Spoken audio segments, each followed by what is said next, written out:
I'm on the road, so today's pod will be a little bit shorter than normal, but we have something different planned for you. NBA head coach of the Charlotte Hornets, Ryen Russillo.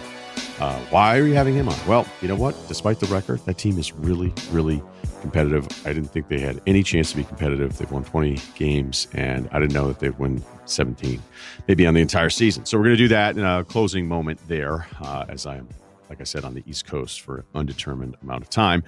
But today's episode of the Ryen Russillo Show on the Ringer Podcast Network is brought to you by State Farm. Just like basketball, the game of life is unpredictable. Talk to a State Farm agent and get a teammate who can help you navigate the unexpected.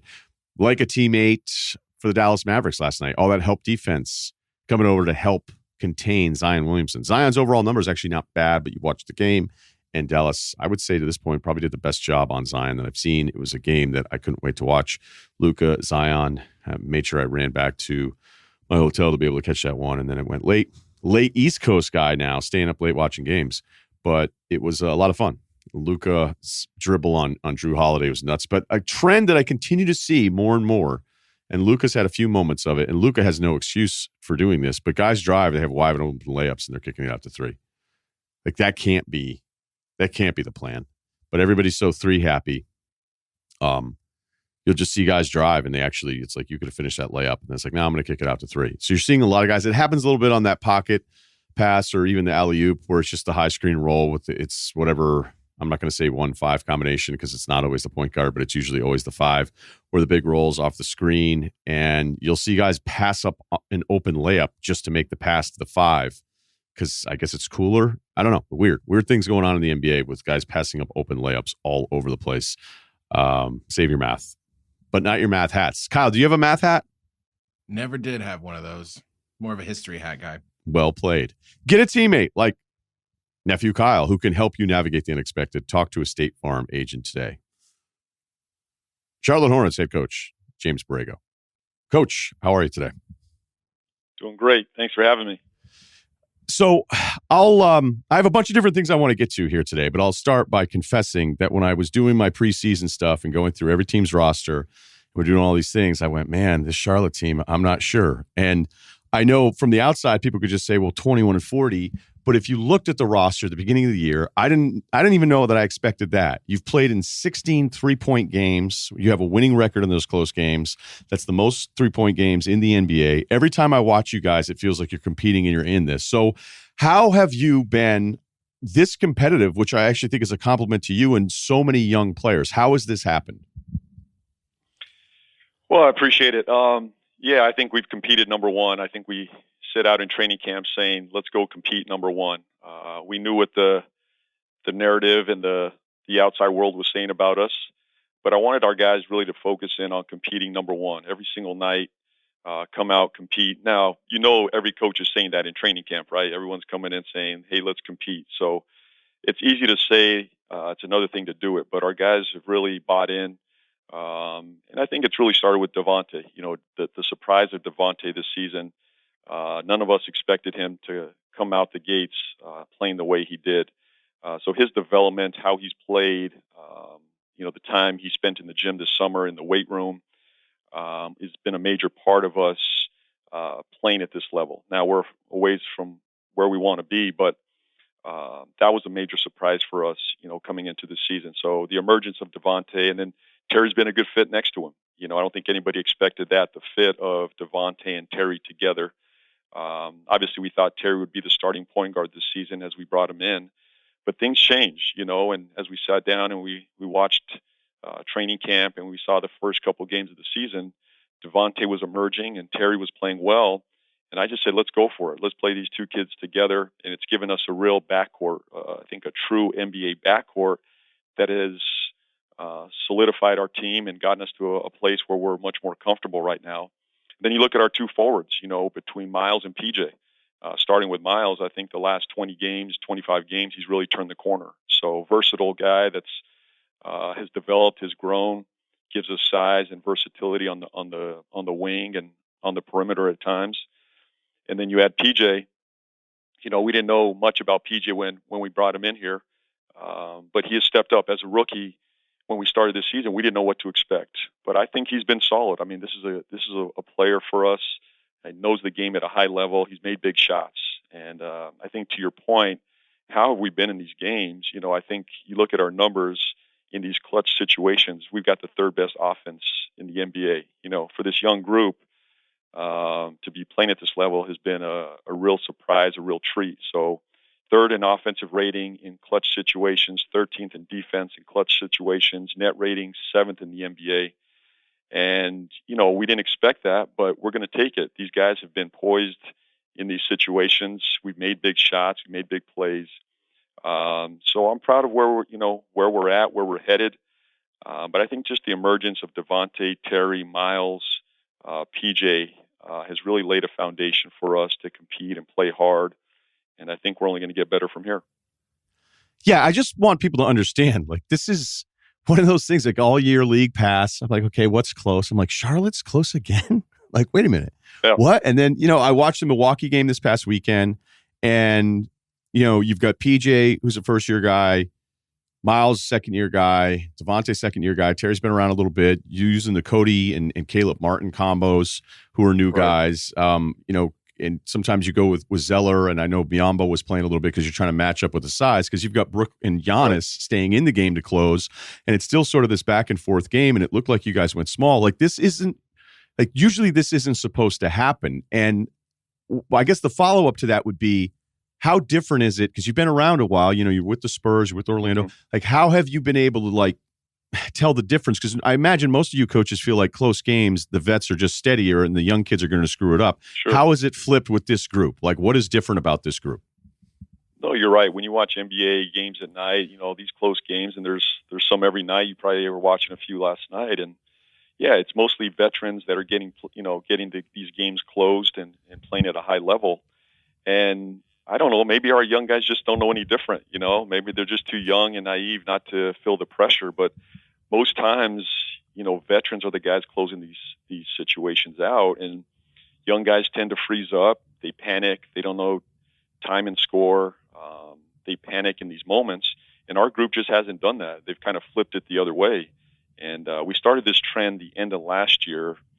This team historically has had a hard time closing out games, in the past. And I think it's just one of those things, Ryan, we've been working on consistently the last 2 years are these situational moments. And I give our guys a lot of credit because we spend a number of minutes throughout our practices on these situationals, in the fourth quarter. Time and score, what are we looking for here? And I'm not trying to overcomplicate it with our young guys. I'm giving them 2-3 things to focus on as they head into these fourth quarter situations. And so far, our guys have stepped up. Tays hit big shots. He hit big shots at Kansas. I think we saw that. He's comfortable in those moments. Terry's been there before. Terry's hit big shots for us. PJ's been the surprise in these fourth quarters. His ability to step up and make big shots, not feel the pressure, has really been a real bright spot for us. And then Bridges too. Bridges has made big shots. So, maybe we just don't know any different. Maybe we're just, the pressure hasn't got to us yet. We just haven't even, maybe the expectations aren't there. So we're playing a little bit more loose, a little bit freer. But as you know, in this league, most times it's the veteran guys doing that. It's not a young group, young team doing that. So that's been a major surprise for us. But I think that's a good thing as we move forward, that we have a poised young group that's comfortable in those moments, only getting better. And yeah, we are playing the youngest group since the All-Star break. I think we're playing the youngest group in the NBA all season. We're playing the second most, I believe, behind Atlanta, first year and second year players. So we're playing rookies and second year guys, and we're getting a ton out of them. So I think we're in a good place. We're much more competitive than I think most expected.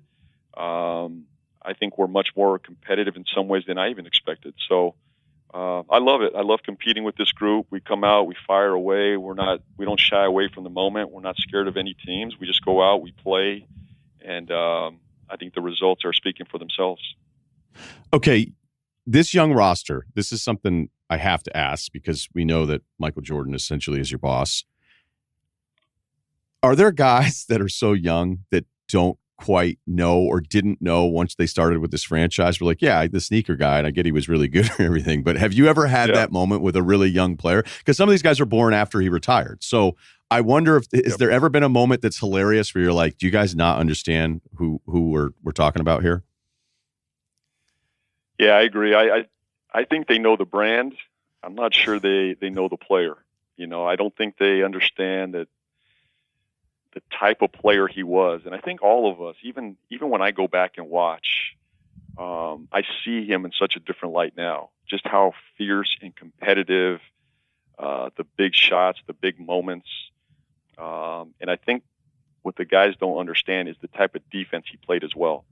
I think everybody remembers the big shots and they remember the titles, but he was fierce on defense. And you go back and you watch the film. This guy was all league defensively. He made huge stops down the stretch, guarding best players. I mean, he was a big time defender, and I don't think our guys understood that. I've had a few conversations with some of our guys just on MJ's versatility on both sides of the ball, but I agree. I think the young guys, they think of Jordan as a brand. That's what they know, the sneakers, the logo, but they don't understand his game. And we've had a few times where he's come into a film session. We did this last year. He came into a film session, and that was great just to watch our guys, hear from him, and he's, articulating a situation. And,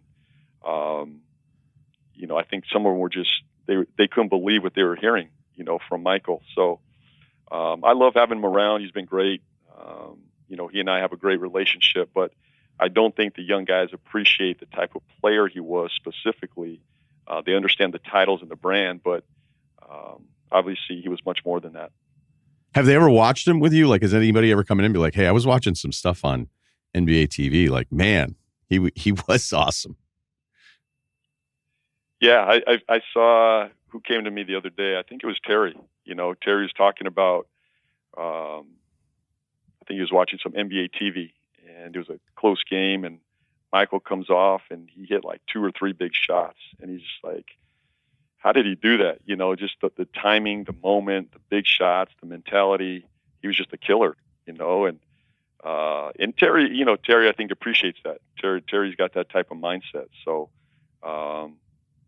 watching these old NBA TV games always brings us back. And even for you and I, if we go back and watch, it's amazing watching these old teams play, and like the old Laker teams. I don't think they played any defense back then.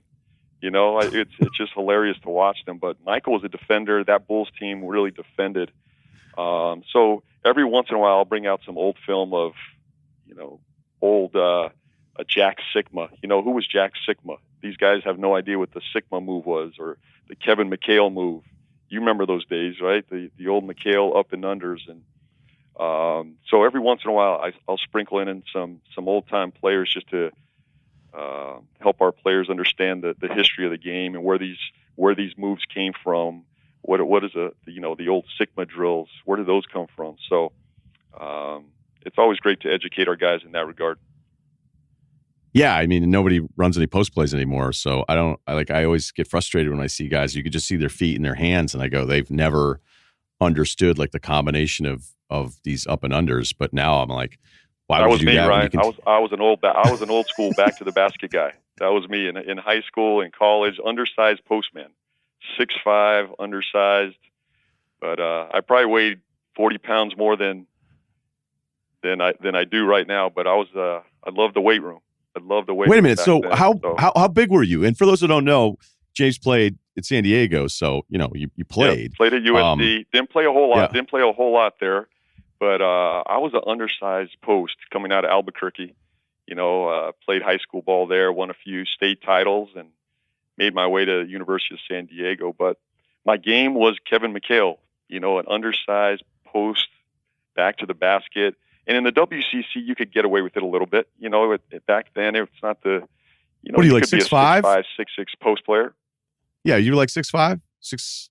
Yeah, I'm about 6'5", and back then, I think my heavy was probably 220, about 220, and probably 40 pounds heavier than I am today. But I know you'd respect that. You love the weight room, and I was a big weight room guy. A lot of the creatine. Remember the old creatine? We were just pounding away on the creatine, trying to bulk up. So those were those good old USD days. But we weren't very good at. I mean, we battled at USD, but there was too much to do in San Diego. There was just too much to do. Who wanted to go to the gym when you could hit the beach? So yeah, the creatine days. I remember I remember those just because all of a sudden you'd be like, man, this is great. Look how much bigger my arms look because of all the water retention. And then you didn't realize you were pulling muscles left and right because you were so tight all the time. If you take too much of it, hamstrings were going, hamstrings cramping just up in blown out. practice. But my arms were jacked. My arms were jacked, and my legs were jacked. So yeah, so there you go. You know what's funny about that? Maybe you just came along too early. Maybe you'd be a nice. I don't know. They wouldn't run enough post plays for you, but 6'5". I mean, who knows now? You know, if you were 10 years younger. Who knows now? I mean, if they were switching my pick and roll, just roll those smalls down to the block. And boy, I took Miles to the block the other day and put some work in on him. So, but I try to get on the court with these guys every once in a while. So Miles and I had a good little back down one-on-one in the post. So you get me out on the perimeter, I got no shot against these guys, but maybe a little back to the basket, best of three, I got a shot. So you'll still play. Because sometimes I'll talk to guys that played that go, I never want to go out there because I don't want these guys to think less of me. And then there's other guys that go with your approach that it's like, I want to remind these guys that I actually do know what I'm doing. So you'll go out there and run full court with them. No, I don't go full. I'll okay, really embarrass right. myself there. I stick to the half court. And man, we used to play a ton. Our runs in San Antonio were epic. I mean, it was Mike Budenholzer, Sam Presti, Rob Hennigan, Joe Prunty, Brett Brown. I mean, wow. we'd have some runs in San Antonio. But about 5 years ago, I stopped playing the full court. I was, that's all I need is to, lose an ACL or Achilles right now between three kids and coaching these teams. So I stick to the half court, stick to my core work, my treadmill work, and my walking. So that does the trick for me. But I try not to embarrass myself with my guys. I don't need them thinking less of me. So stick to the half court, stick to the post D. Maybe once in a while challenge them to a free throw game. So what was who was? I imagine Brown was probably the best player. I don't want to say that. No, that's. I don't know what to make a press. No, Hennigan. Yeah, that makes sense. Go ahead, give us the breakdown. Hennigan could shoot it. He could shoot it. What about Bud's game? Emerson group, boy, that was a good group. They could shoot it. Hennigan coming off, he knocked down, a big time knockdown shot. Chip England and I he was my tag team partner. Chip would not miss a shot. So Chip and I would go 2-on-2. We'd challenge anybody. Hennigan and Prunty, Presti. Bud would get out there a little bit. Bud had some game out of the Pomona days, and Brett Brown, he'd get out there. Brett was all right hand. Brett loved that right hand. So, some good battles, man. Some good battles. I don't think there's any film on it. Hopefully not. I don't think that would be too good for our NBA careers, but some fun times for sure. Does Jordan ever play now? Because every now and then we'll see this like sneaky film of him showing somebody a post move, and does he do any of that stuff anymore? We had him in a shooting competition last year on the court. We do some shooting games at the shoot-arounds. So his team, somehow, some way, his team won last time. So he and Tony Parker teamed up on a team, and I think they got the win last year. But I don't see a lot of, we haven't had him around playing a whole lot right now. So we just talk a lot, What's the best stuff he says to you? Not to interrupt, but I think, and then I'll move on from the Jordan thing, but what's been the lasting conversation that you've had with him, or maybe the story that you tell those that are close to you that I'm sure everybody's always fascinated about this guy? Well, I'm fascinated by him. Obviously, being the greatest player of all time, and just the stories, the competitiveness. And the one that resonated with me was just the Olympic battle. And I think we've heard about it. You hear it out there, just, talking to him. What was that like? What was that feeling like? I think that's probably one of his most memorable moments or periods of basketball, being with his peers, the guys that he respected and loved to compete against, all in one gym at one time, going at it. And, it was just great hearing the epic battles between he and Magic, and them picking teams and going at it. And, one day one team would win, and the next day they'd go right back at it, and maybe they'd split the next day, and they wouldn't leave the gym until somebody won. There was a winner. There was a clear winner every afternoon after they left that gym. So he had some great stories just on how competitive those moments were. It wasn't even about the Olympics. It was less about the Olympics and chasing the gold. Obviously, they had a great run, but what was really at the core of that run was the scrimmages behind the scenes when nobody was watching.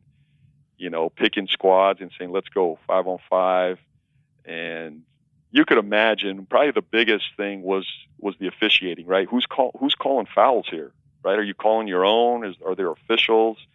And it sounds like they were just calling their own, and I'm sure they were arguing, chewing each other out in those moments. But to me, that was probably the most memorable story that I've heard from him. So he's a junkie. He loves the game. He loves talking the game. I love hearing from him. So he and I text all the time. We talk on a consistent basis, and just love hearing from him. Love his feedback just on what he sees in today's NBA. I imagine today's NBA player probably frustrates him a little bit, just how, where we're at today. But he's a great resource for me. And I would have never imagined, being here today and having that type of relationship with him. This is maybe a dumb question, but sometimes I'd like to have this segment called "Dumb Questions for Smart People." But like myself, I never played in a game anybody cared about. I'm always fascinated about the speed with which, because I think most people from the outside would say like, "Oh, they don't run anything. They don't run anything." And like, that's not the case. Like, you run your sets, you have your philosophies, you have your motions, you have your rules. And then, Right. Well, why I love the playoffs is that it really separates the men from the boys, because everybody gets familiar with everything and they start jumping the stuff and it kind of blows it all up. And then it comes down to like, well, okay, who can still go ahead and create a shot? And that's why those guys make so much Sure. money, because they're that special. Right. When you draw up a play, can these guys pick it up immediately? Because I'll always hear like scouting reports, or somebody will go like, "Oh, this guy always forgets the plays," or never. How quickly can most NBA players, if you sit there and want to drop something new, how quickly can they execute? Like, what's the success rate? Not on the shot make, but on them doing exactly what you wanted from a play that you maybe never practiced before. I'd say 75% of the time you're getting something that you drew up, and I'd say probably 80% of our players in general can pick up concepts off the board quickly. I think the younger guys struggle off the board a little bit because there's not as many ATOs or drops in college. I don't think. That's just been my experience with these young guys. When they come in, most college coaches, they have one or two sets that they go to. There's not as many of those side out of bounds situationals that we see in the NBA. So young guys can struggle. But as vets go, they tend to pick things up quickly. We're for first 3 quarters of the game, I'm drawing stuff up based off concepts that we already know, and I'm just adding a little tweak here to maybe a few sets to disguise it. I think that's one of the things we do as coaches. Just you're trying to disguise a concept. You're running your sets, your flow throughout a game. Your ATOs, you got to try to come up with something a little bit tricky, but the concepts are the same. You're just trying to disguise it. The ones that are tough, and they're getting tougher now, are the fourth quarter end of game situations, because these timeouts are so quick. I don't even have time to think. I've got to already know what play I have in mind. And what's really helped us, back to how well we've executed, we spend a lot of time in practice working on these sets, so 1 or 2 of these sets our guys are familiar with before we even hit the timeout. We already know that we've executed this in practice. So that's really helped us. And but I think you could get off the board. It's a little bit tricky to draw up sometimes and get the concept on the fly. But I'd say the fourth quarter, end of game, fourth quarter sets are probably the toughest, just because it happens so quick, and you got to explain the play, and make sure the timing. I think just your average player, the biggest thing we struggle with as I draw with our guys is just timing. When you draw it up, it can look pretty on the board, but when you actually go out to execute it, the timing of the play and the execution of it, that's where we lose a little bit of rhythm and timing on the shot. Yeah, that would make sense. You spent time in San Antonio, a lot of time in San Antonio as an assistant. You're there for Popovich's runs. And what I've always heard about Popovich is that, it's not just play calling. It's like a top-down philosophy where there's almost this, I've heard it described almost like as militant, where it's this us against everybody thing and everybody buys in. And you've obviously had the right kind of franchise leaders that are more willing to submit to a coach. Maybe that's a generational thing. But I've also been incredibly impressed by his adaptability. Like, he has changed what he's done on the fly there so many different times as this thing has been reincarnated. What's the one thing that stood out to you, your favorite Pop story about understanding what's played into his incredible success for these 2 decades? Yeah, he just, boy, it was special to have grown up there. You know, I came out of nowhere. I'm at USD, and you know, I'm just hunting down jobs, and here comes this job in San Antonio. I'm an intern in the video room, and don't know much about the organization. Obviously, they had just won the title in 2003, and I come in and not really knowing what to expect. And when I stepped in, you know, the first thing you notice is just how disciplined and organized Pop is. He understands people. He understands order. He comes from a military background, but there's order in his house, you know, and I think I felt that initially. And I'll get into it later, you know, that's what we're trying to do here. But Pop was extremely organized and disciplined, but yet at the same time, he's welcoming. When you're a part of his group and his organization, he trusts you, he believes in you. And, you know, I'm probably in my second year in the video room. You know, I'm just a young buck. I'm just trying to survive. He probably doesn't even know my name at this time. You know, he calls me Ray Romano. And my old Ray Romano stories, you know, that's what he would call me. He'd either call me Albuquerque or Ray Romano, you know, because he liked that show. And it's kind of eerie when I see Ray sometimes on TV. I'm like, wow, that I do kind of see it. But anyway, you know, he pulls me into the video room, and, you know, it was after a bad loss, and he says, let's watch some film. So I think it was a Utah game. We just got pummeled in Utah. You know, it was the old, just physical Utah team just beating our tail. And so we're watching film, and at this time, he doesn't know me very well, but he starts asking me, what do you think? You know, and I'm scared out of my mind. You know, what do I say? You know, so, you know, he puts me on the spot for, you know, a couple minutes. Why? You know, he starts grilling me on why, or what are you thinking? And what would you run? And who would you have gone to here? And he's just grilling me on this. So, I'm scared out of my mind. And for about 30 minutes, it goes on, you know, and so I leave that room. I have no idea if I'm going to have a job the next day or what, you know, is my fingerprint going to work after this? And sure enough, you know, the next few days he kept coming to me, and, you know, he'd start to gain a little bit more respect, you know, for me along the way. And we spent more time in the video room, and we had some very, you know, tight, intimate moments in those film sessions. I mean, he'd talk out the game, and he was very specific in these moments, and really taught me the game at a high level. And, you know, for me, it's probably not a day that goes by that I don't think about him or, you know, how he would do things. Obviously, I'm doing my own thing.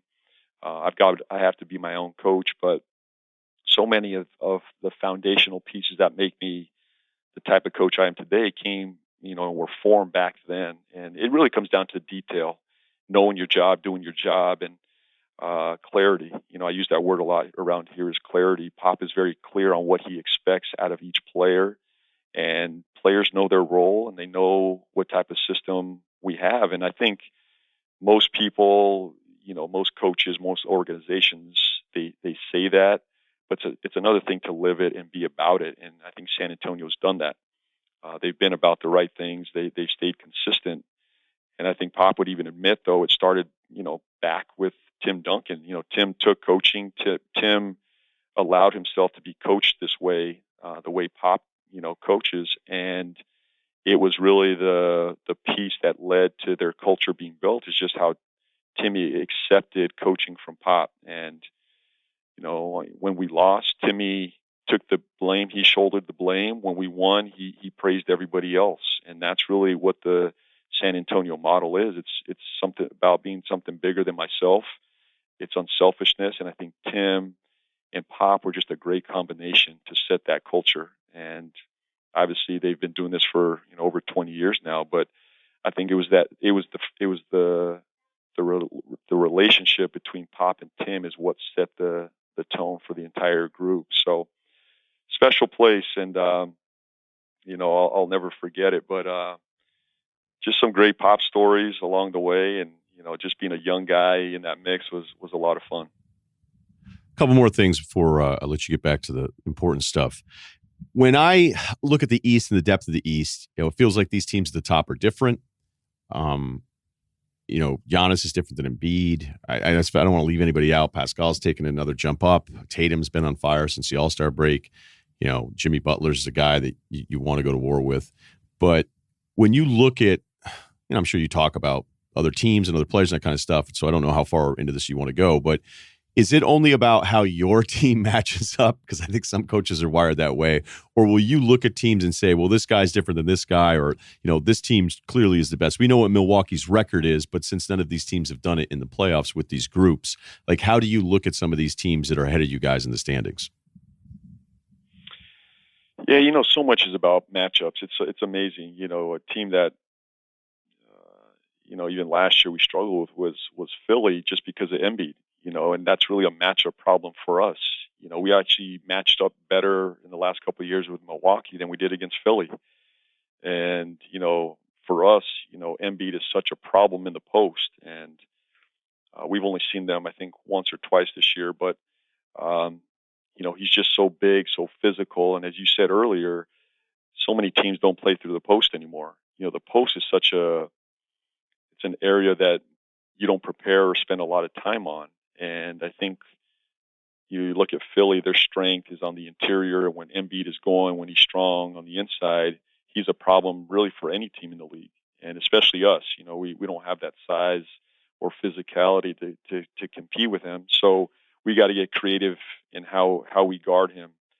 Now, this season, I think we've seen Milwaukee go to the post even more than they've done in the past. And I think they're going to need this come playoff time. I think we saw that in the Toronto series last year, just the amount of bodies they're going to throw at Giannis. And when they do that, when they load up to Giannis, where can they use him and be more effective and more efficient? And I think I've seen a little bit more post for Giannis this year than we've seen in the past. Brook Lopez in the post a little bit more. So I think as the playoffs start and the game slows down, you alluded to this earlier, it becomes a chess match. And having a post presence in today's game is going to be it's going to be interesting to watch the playoffs and how many teams start to go to the post a little bit more. You've seen Kawhi do it.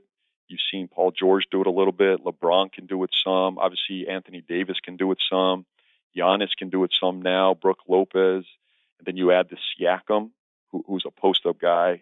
And then Embiid. The Embiid-Horford combination is going to be interesting. So for us, yeah, I mean, it's a matchup thing, more than anything, and that's what the playoffs are. But Embiid is a problem inside for us. Tatum's a little bit more perimeter. Tatum's a little bit more on the perimeter, one-on-one facing you, which we're a little bit more geared to guard a player like Tatum, even though he can go off at any time, and he did this year. One-on-one, he just made shots over the top of us. But for us, the problem has been the post-ups, the guys on the interior that can really beast you and score over the top of you inside. So I think this will be an interesting playoff run. I think the East is got some depth to it, but there's some really nice matchups. I think the Milwaukee-Toronto matchup, you add Miami to the mix now. I think Boston's going to be right there. Philly's a wild card based on just, in a playoff series with that talent, you never know. I mean, you can go an entire 82 games here, and Philly could be one thing, and then you get to the playoffs, shoot, that size and physicality inside could dominate a playoff series. So I think it's going to be fun to watch. Yeah, I can't wait. And it's absolutely right. Like, you sit there and you go, okay, well, that's what their seed is. But, Boston's been a better team than Philly. But if Philly's healthy in the first round, like, I don't know. Now it looks like that matchup's going to be avoided now. And then Miami is on this absolute tear, but they're a weird road team like Philly is too. But, I'm not going to keep asking about all these teams. I want to close with this. I want to ask about your team finally here.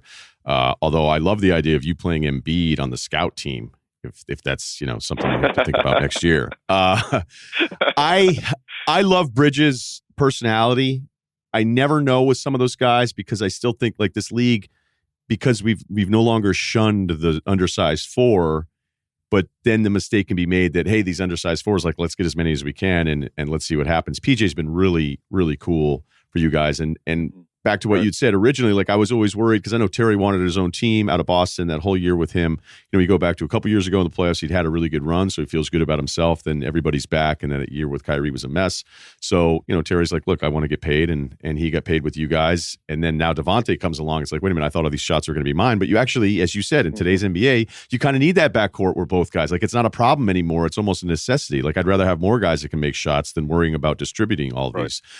But is Miles the guy personality wise, like if you close strong, continue to compete, does he kind of, I know you never want to like feel like you're leaving anybody else out, but I loved when last year when somebody was like, I can't believe you were left off all rookie. And he's like, why? I sucked. He's like, why would I? Like when he said that, I went, oh my God, like this guy actually holds himself to a certain standard in just some of these accolades. And I'm just wondering like what you think will be the most important thing, maybe from a personality standpoint for you to close and build off going into next year. Well, I think you said it right. I think he's a hungry kid. He wants to get better, and he doesn't believe like he's arrived. He's got a lot to prove. I think those are the type of guys we're trying to bring in here, and I think Miles fits that mold. Is I want to be something. I'm not where I need to be.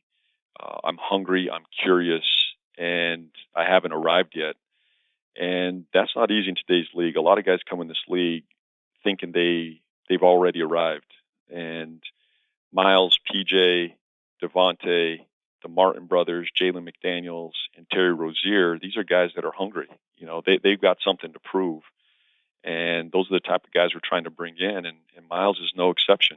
You know, I love the quote when he said that. I loved it. He said, yeah, I was trash last year. I didn't deserve it. And he's come back and he's worked this summer. He's worked his tail off. And now we're seeing him turn the corner. I think the last 20 games, he's been a very efficient player.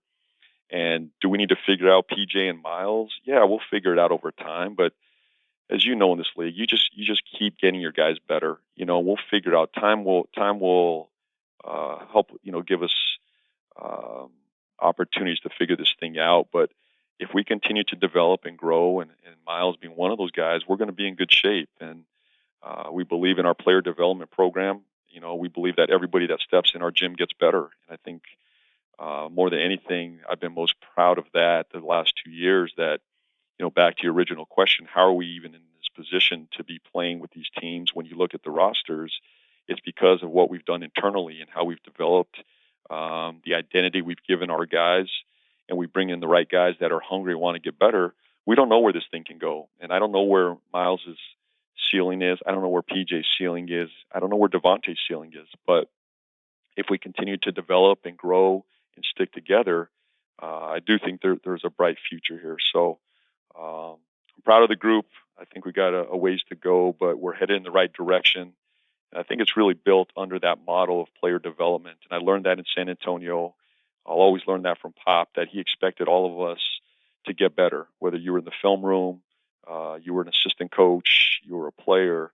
Come in, do your job, and get better. And that's what we're trying to do here. And I think so far we've done a good job of that. You got a bunch of fighters. Absolutely. I love the personality of all these guys. You know, I'd rather have somebody who thinks he's better than he is than somebody who's doubting himself all the time.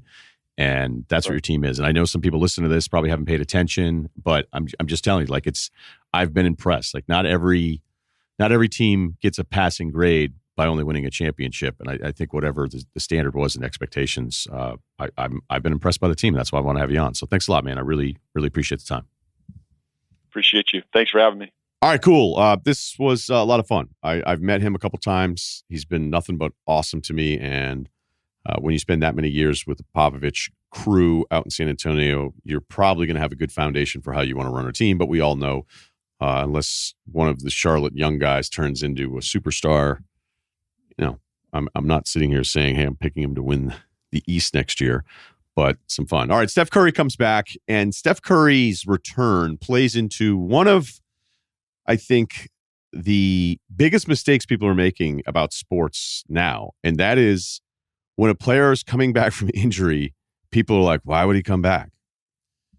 Maybe, I know this is a really, really difficult concept to process here, but maybe the guys that grow up playing these games and then playing professionally and are really, really good at them like doing it. I know that's mind-blowing, but maybe Steph is coming back because he actually wants to play, and it was a hand injury. Now, I understand the counter to this is, why would you have Steph come back? Now you're going to win some more games, and now it's going to hurt your lottery odds and all these different things. Well, if that's the case, then you should never have anybody ever come back, ever. And I'm going to say this because San Antonio fans hate it, but you did it with David Robinson and the injuries. Like, look at it. And it was like, no, those guys were hurt. You didn't tank for Duncan. Like, yeah, you did, and it's okay. Everybody else did it, but it's still, tanking wasn't accepted the way it is today. Although I think tanking is actually a little less accepted, because we had one year a couple years ago where a third of the teams going in the league, you're like, all these teams already want to go 0-82. So yes, I know Steph coming back hurts your chance, but what are you going to do? Have him sit the entire year?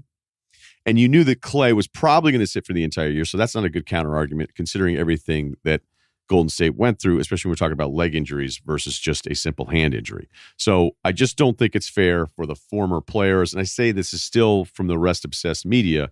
I just don't think it's fair to think that every single guy that wants to come back from an injury shouldn't come back when he's totally cleared and ready to go. Because if the game is, well, let's take as long as you possibly can, it's always louder, then no one should ever come back from anything. Like, just think how rested you would be. How is that guy so rested? Oh, he retired at 23. Oh, okay, cool. Does he like playing sports? Yeah, but we just want to keep him fresh for the rest of his life. Oh, smart. That's really smart. Every case is an individual case, but it is treated by like this. It's just turned into this thing where a guy comes back from injury. People are like, why would he do that? Why would he come back? Why would he want to play? What is he, a psychopath? And it always gets back to like one of my favorite things about Garoppolo. Garoppolo was like, hey, you know what I'd like to do is be a quarterback of a football team. And I'm telling you right now, here's a pop quiz. What do you think Garoppolo had more fun doing? Leading his team to a Super Bowl appearance or sitting behind Brady? I'm going to guess it's the first one. And I love my former partner, Danny Cannell, but he was the only pro athlete I've ever met that didn't want to actually play in games ever. And so he would always use his, and that's what we do sometimes. We use our sensibilities to apply to other people's decisions. And when the Garoppolo stuff was happening, he'd be like, why wouldn't you just take the money and sit back and wait? And you're like, I don't know. I think probably by 30, he'd like to play in one fucking game. Maybe one.